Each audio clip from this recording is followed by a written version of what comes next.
Qeveria e pranoi propozimin e Ministrisë së Shëndetësisë që të vazhdohet deri më 13 mars rekomandimi për kufizimin e ngjarjeve publike dhe rekomandimin që ndeshjet sportive të zhvillohen pa publik. Në Serbi regjistrohet rasti I parë me koronavirus. Shiten të gjitha biletat për ndeshjen historike Maqedoni e Veriut, Kosovë. Autoritetet për shkak të koronavirusit nuk përjashtojnë mundësinë që ndeshja të zhvillohet pa praninë e publikut. Serbia hermetikisht do ta mbyll kufirin nëse ballafaqohet me val migrantësh që vijnë nga Macedonia, paralajmëron presidenti serb Aleksandar Vučić. Bashkimi Evropian nuk do lejojë të shantazhohet nga Turqia, thanë ministrat e jashtëm të vendeve të BE-s në Zagreb. Arpushimi ndërmjetësuar nga Rusia dhe Turqia ka hyrë në fuqi në provincën Idlib të Sirisë. Marrëveshja është nënshkruar të njëjtën në Moskë nga presidenti rus Vladimir Putin dhe homologu I tij turk Recep Tayyip Erdogan.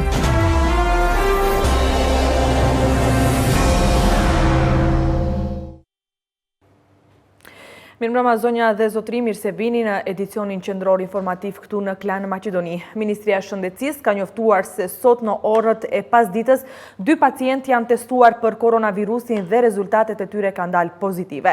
Me këtë numri I të prekurve nga koronavirusi në Maqedoninë e Veriut është rritur në 3, sipas informacioneve që disponon për momentin Ministria e Shëndetësisë, bëhet fjalë për një çift bashkëshortor që para disa ditëve janë kthyer nga Italia.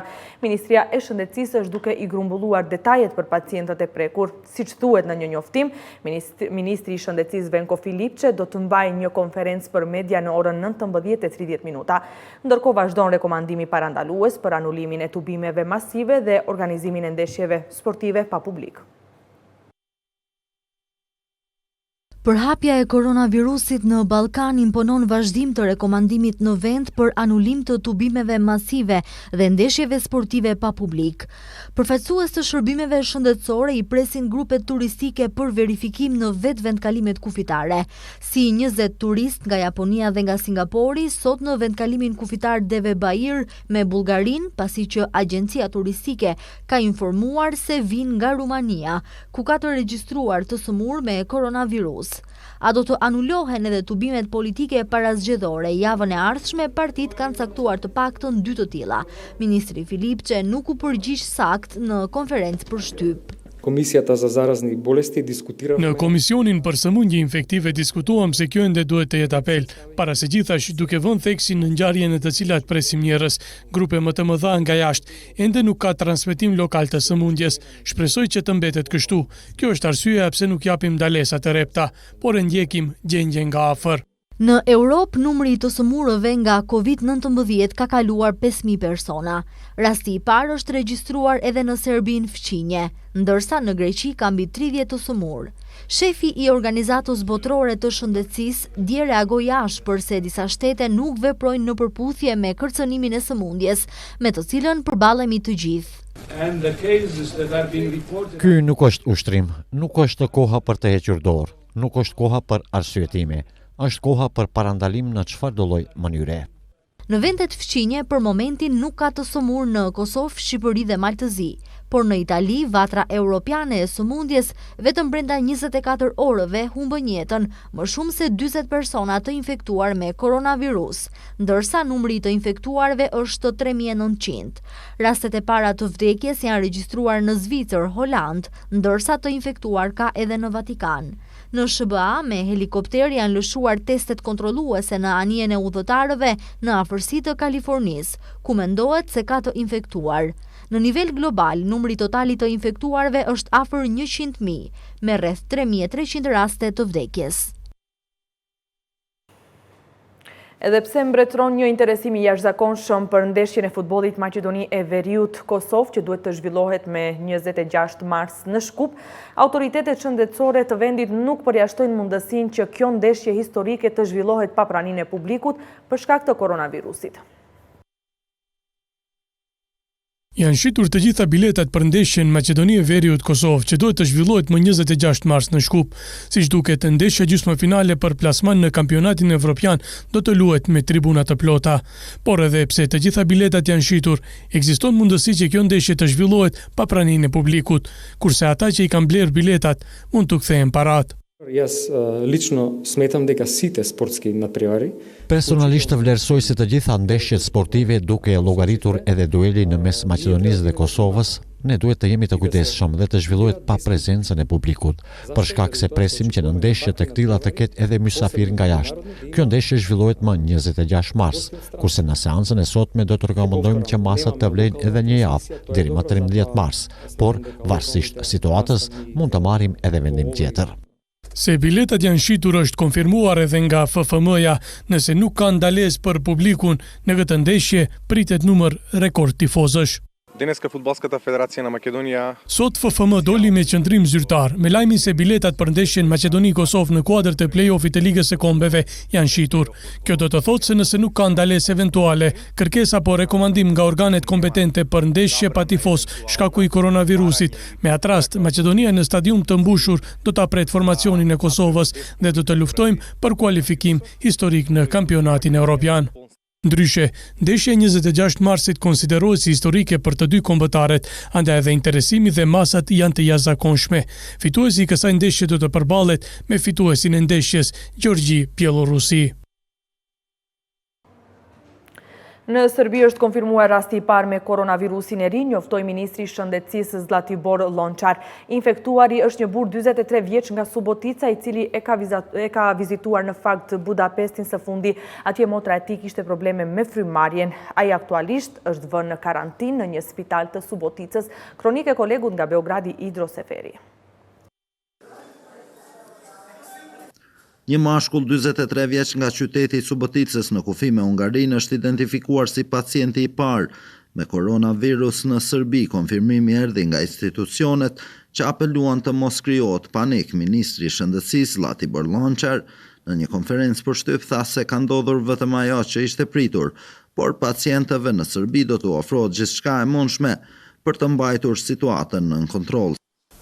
Rekao sam, bilo je pitanje sata kada će se desiti. Ka qenë çështje orësh kur do të ndodh. Është e pamundur të ketë një vend në botë pa koronavirus, por varet se është identifikuar apo jo. Do të vazhdojmë me të gjitha masat dhe lusim qytetarët të përmbahen, nuk ka vend për frikë. Ponavljam, nema mesta panici, nema mesta nekom strahu. Epidemia koronavirusa započela je u Kini. Udhëzimet janë dhënë edhe përmes videove sqaruese rreth higjienës. Institucionet serbe kanë marrë masa që kur është shfaqur virusi në pikat kufitare dhe në aeroporte duke vizituar udhëtarët. Por autoritetet serbe thonë se nuk duhet marrë masa të veçanta, pasi rreziku në këtë kohë nuk është alarmant. Nema razloga da se zatvaramo, pazite, nikakvog razloga nema. Nuk ka arsye për të mbyllur brenda dhe mbyllim të gjithë njerëzit në karantinë. Kemi një rast dhe mbase do kemi edhe të tjerë ose jo, por jemi të gatshëm për të gjithë skenaret e mundshëm. Pak qytetarë duken me maska, kurse të tjerë të pashqetësuar. Maskën ka thënë se nuk do ta vë as presidenti Aleksandar Vučić, i cili po ashtu ka apeluar për qetësi. Kjo është hyrja në emergjencën e klinikës universitare të Serbisë. Trafiku përkundër koronavirusit duket i zakonshëm i dendur. Ministria e Arsimit megjithatë ka ndaluar ekskursionet për fëmijët jashtë vendit. Idro Seferi, TV Klan, Beograd. Në Shqipërinë, ndërkohë asnjë rast i konfirmuar me koronavirus, megjithatë autoritetet shqiptare kanë ndërmarrë masa për parandalimin e virusit. Kronik nga kolegot e televizionit Klan. Raportimi i përfaqësuesës së Task Force-s për masat e parandalimit të përhapjes së koronavirusit ishte i njëjtë edhe këtë të premte. Asnjë rast i konfirmuar nga virusi që ka shkaktuar panik në të gjithë botën. 3 rastet e reja të dyshuara, edhe ato rezultuan negative në vendin tonë. Në 24 orët e fundit, vetëm 3 raste të dyshuara me COVID-19 janë testuar pranë laboratorit të virologjisë në Institutin e Shëndetit Publik. 53 raste në total dhe të gjitha kanë rezultuar negativ për COVID-19. Vendimi i Task Force-s për dezinfektimin e mjeteve të transportit publik, qytetarët thonë se është i nevojshëm pasi urbanët përdoren nga shumica e popullsisë. Edhe pa qenë koronavirus, janë me ajër të ndotur, nuk hapin as aspiratorët. Do mbash maskën për shembull, do ta ndrosh shpeshherë. Shko hipu, shikoj se si janë karike, skandal janë. Po mirë është gjithçka të dezinfektohet. Ka shumë njerëz të pambrojtur me maska. Përfaqësuesja e Task Force-s Eugena Tomini thotë se janë bërë gati strukturat për nisjen e desinfektimit. Janë organizuar të gjithë strukturat që i përkasin sektorëve të 3D-ve, dezinfektim, deratizim dhe dezinsektim, dhe janë në proces për marrjen e gjitha masave për të hyrë në proces dezinfektimi edhe të ambienteve. Teksa inspektoi masat e marra në portin e Durrësit për parandalimin e koronavirusit, Ministria e Shëndetësisë Ogerta Manastirliu kërkoi rritjen e vigjilencës në pikat kufitare. Vetëm gjatë 24 orëve të fundit në vendin ton kanë hyrë 17.770 shtetas.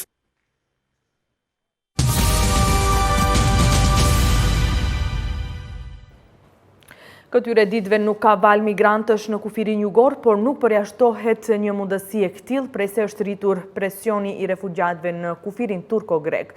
Zëvendës Ministrja e Brendshme Slavjanka Petrovska thotë se rreziku ekziston derisa problemi rreth migrantëve në Turqi nuk zgjidhet. Vala e re e migrantëve që nisin nga Turqia pasi që presidenti Erdogan këtyre ditëve i hapi dyert drejt Europës, për momentin është e madhe në kufirin turko-grek, ku janë të shpërndara forcat ushtarake në të dy anët e vijës kufitare. Në kufirin jugor të Maqedonisë së Veriut situata është e qetë.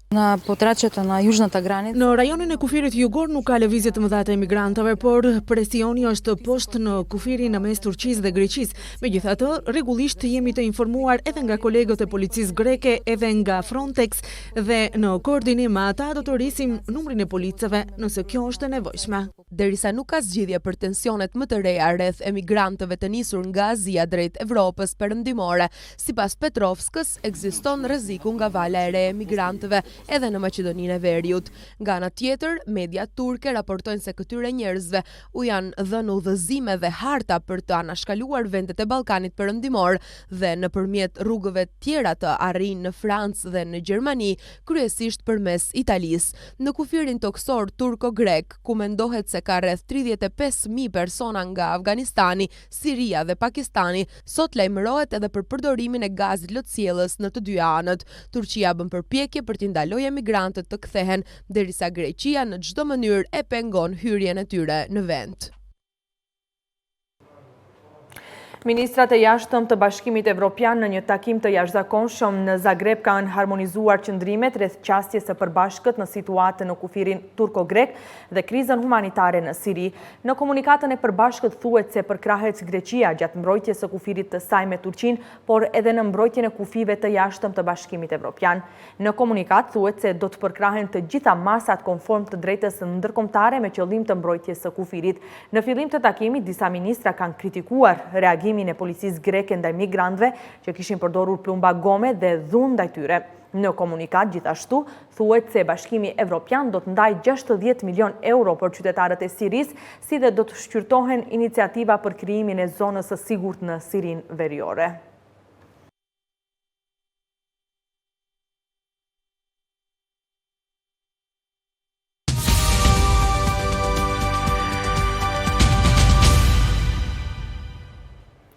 Komisioni Evropian në udhëheqjen e presidentes Ursula von der Leyen ka bërë tentativë që ta ringjallë zgjerimin e Bashkimit Evropian, kurse angazhimi në vendet e Ballkanit Perëndimor do të mbetet prioritet deri në fund të mandatit, ka njoftuar Komisioni Evropian me rastin e 100 ditëve të para të punës. Gjatë 100 ditëve të punës, Komisioni Evropian, siç thuhet, ka treguar se është i gatshëm të jetë një fqinj i dobishëm, ku përmend organizimin e konferencës së donatorëve, ku u buan 1.15 miliard dollar për Shqipërinë për të sanuar dëmet nga tërmeti.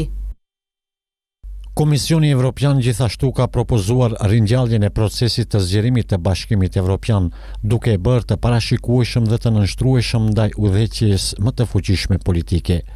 Komisioni Evropian mbetet e përkushtuar për hapjen e negociatave aderuese me Shqipërinë dhe Maqedoninë e Veriut. Angazhimi në Ballkanin Perëndimor do të jetë prioritet gjatë mandatit të ardhshëm. Komisioni Evropian gjatë 100 ditëve të punës është angazhuar në të gjitha frontet për të shpartalluar përhapjen e koronavirusit, ka koordinuar këmbimin e informacioneve mes vendeve anëtare, ka bërë vlerësimet e ndikimit në makroekonomi dhe ka koordinuar masat në kufit, thuhet në komunikat, duke njoftuar se do investohen 232 milion euro për forcimin e gatishmërisë, mjekimit dhe hulumtimeve për zhvillimin e vaksinës kundër këtij virusi.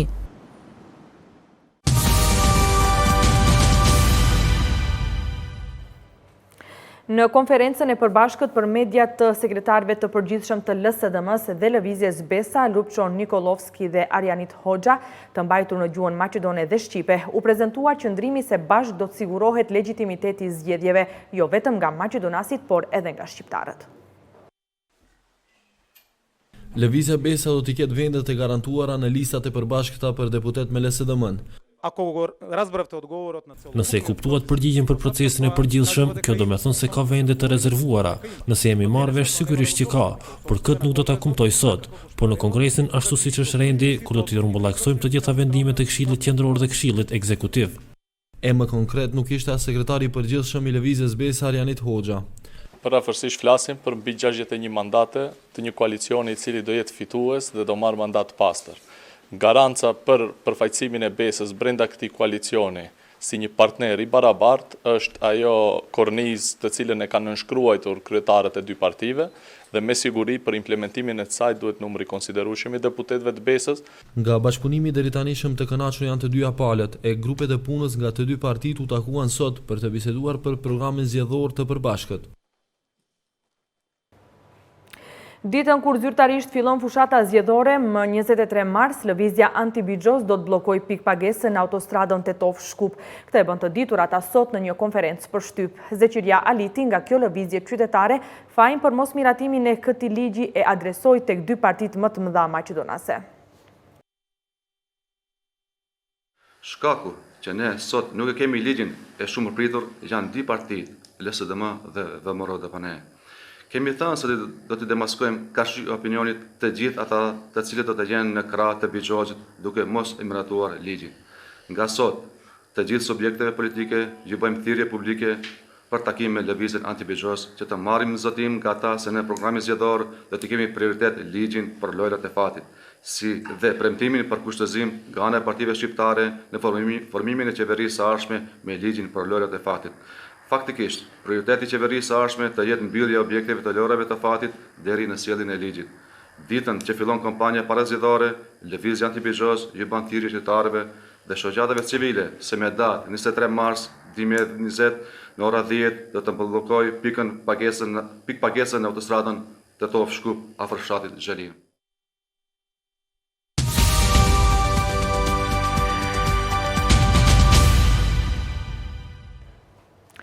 Shkolla Nikola Vapcarov në Dijon të Shkupit zyrtarisht emërtohet Imri Elezi. Gjatë përurimit të tabelës së re të emrit të shkollës, familjarët të dëshmorit Imri Elezi kanë bërë thirrje që emri i tij të mos përdoret për qëllime politike. Imriën edhe gjithë dëshmorët e kombit i llogarisë të kombit e jo të partisë. Vullneti i vëllait të Imri Elezit është që mos të politizohet manifestimi i sotshëm, por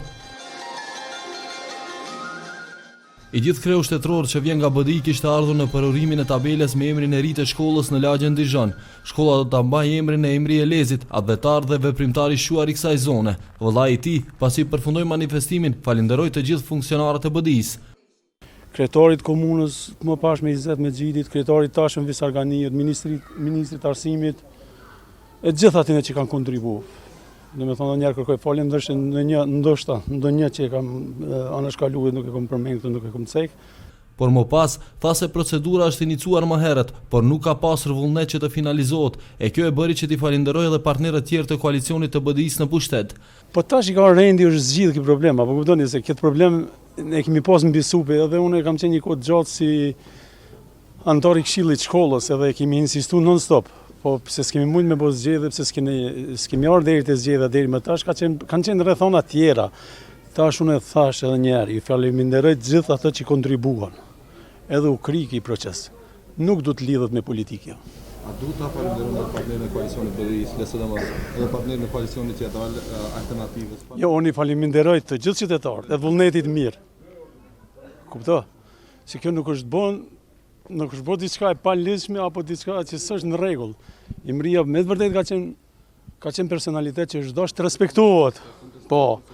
Edhe besoj se me këtë emër kemi më dhënë motiv gjeneratave të ardhshme. Tha se emri i ri i shkollës është reflektim i banorëve të zonës, e shpreson që vëllai i tij do të jetë inspirim për gjeneratat e reja.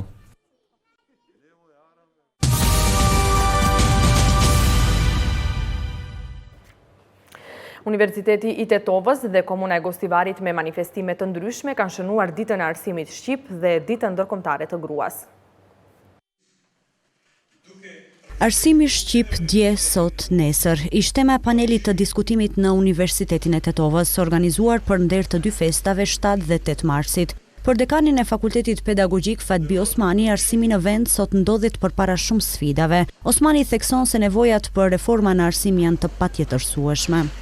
Arsimi ndodhet para shumë sfidave dhe këte konstatojmë me një bindje të jashtëzakonshme që duhet edhe më tutje të përcjellim risit në kuadër të arsimit, që arsimi të ngritet edhe më tutje cilësia në arsim, pasi që nevojiten edhe më tutje reforma në arsim. Për profesoreshën universitare Rabie Murati, pozita e femrës shqiptare në Republikën e Maqedonisë së Veriut nuk është e lakmueshme. Sipas saj, sot femrat nuk janë në pozicionin e merituar dhe të duhur. Ne akoma nuk e kemi atë pozicionin e duhur dhe të merituar në shoqërinë tonë shqiptare, edhe pse ne flasim se kemi arritur nivelin e emancipimit të duhur të femrës shqiptare, nivelin e arsimimit të duhur, por akoma jemi në pozita jo mirë të lakmueshme të them, apo në pozita të merituara për një femër e cila është e formësuar si në aspektin profesional, ashtu edhe në atë moral.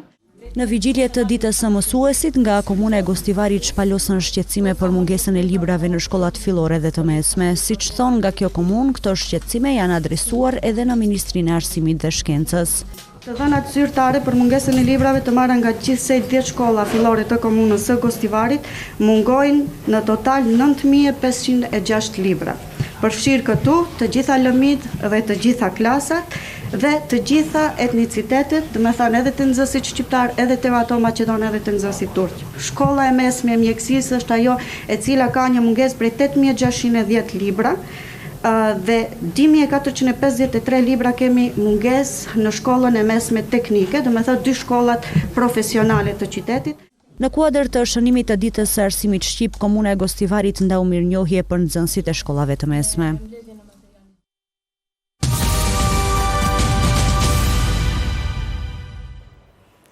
Në Shqipëri, kryeministri Edi Rama dhe presidenti Ilir Meta u përplasën në distancë për letrën dërguar komisionerit për zgjerim Oliver Varheji. Vetë presidenti Meta në një konferencë për media sqaroi përmbajtjen e letrës. Kronik nga kolegët e televizionit Klan. Përpara medias, presidenti Ilir Meta u shfaq për të thënë se letra e tij dërguar komisionerit të zgjerimit Oliver Varheji, pas rekomandimit të Komisionit Evropian për hapjen e negociatave, është keq përdorur nga mediat që sipas tij janë nën kontrollin e majorancës. Presidenti gjithë do thotë na çelen nga dje, jo nga sot, por nëse është një situatë për cilën ata të pyesin, sepse e ka parë gjithë bota, do t'i thuash se si është e vërteta dhe përsëri të na fusni brenda sa më shpejt, sepse kjo është në interesin e gjithë popullit shqiptar. Për kreun e shtetit ka vetëm një pengesë në hapjen e negociatave. Kush na bën moral për këtë çështje integrimit evropian? Zonja Bilali, pse se mbani mend ju që bllokoi për një kryetar qarku të Fierit 3 vjet e ngriu procesin e integrimit evropian. Dhe pastaj në fund fare e detyrova zonjën Bilali dhe thash, hajde këtu do koalicion ti për të ardhmen, do votosh këto ligje para se të mbyllet ky parlament, që të zhbllokohet ky proces. Në qendër të akuzave për grushteti, presidenti ka vënë edhe kuvendin, ndaj dhe një mesazh i dërgoi shoqërisht edhe miku të vjetër Gramoz Ruçi. Për të pozicionuar përfundimisht në anën e shtetit së drejtës, apo në anën e një grupimi për fatkeq mafioz. Por se janë reale shanset për hapjen e negociatave të Shqipërisë me Bashkimin Evropian në samitin e Zagrebit sipas presidentit. Me këto skandale mbi skandale, rruga vetëm vështirësohet, prandaj t'i thrasin mendjes edhe të mos përgatiten tani për alibi edhe për të shpikur armiq. Në lidhje me ultimatumin drejtuar majorancës për të mos rrëzuar dekretin e tij për kthimin e ndryshimeve në ligjin për gjykatën kushtetuese, pasi në të kundër do të shpërndajë parlamentin pas 15 marsit, presidenti foli sërish për vija të kuqe. Integriteti i gjykatës kushtetuese është vije kuqe, e kuqe flak, e pat uraganin kuqezi. Faleminderit, mirupafshim.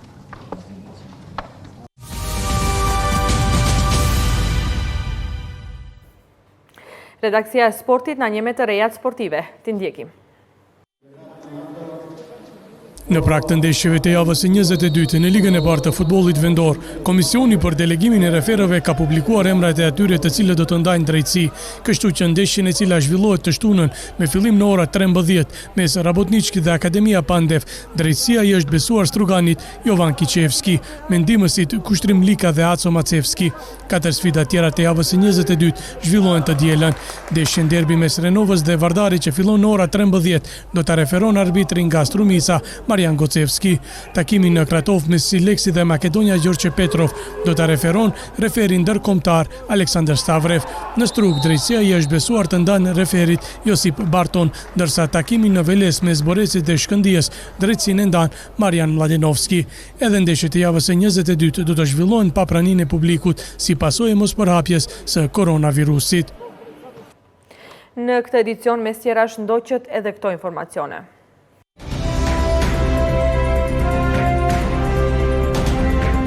Qeveria e pranoi propozimin e Ministrisë së Shëndetësisë që të vazhdohet deri më 13 mars rekomandimi për kufizimin e ngjarjeve publike dhe rekomandimin që ndeshjet sportive të zhvillohen pa publik. Në Serbi regjistrohet rasti i parë me koronavirus. Shiten të gjitha biletat për ndeshjen historike Macedoni e Veriut, Kosovë. Autoritetet për shkak të koronavirusit nuk përjashtojnë mundësinë që ndeshja të zhvillohet pa praninë e publikut. Serbia hermetikisht do ta mbyll kufirin nëse ballafaqohet me val migrantësh që vijnë nga Macedonia, paralajmëron presidenti serb Aleksandar Vučić. Bashkimi Evropian nuk do lejojë të shantazhohet nga Turqia, thanë ministrat e jashtëm të vendeve të BE-s në Zagreb. Arpushimi ndërmjetësuar nga Rusia dhe Turqia ka hyrë në fuqi në provincën Idlib të Sirisë. Marrëveshja është nënshkruar të njëjtën në Moskë nga presidenti rus Vladimir Putin dhe homologu i tij turk Recep Tayyip Erdogan.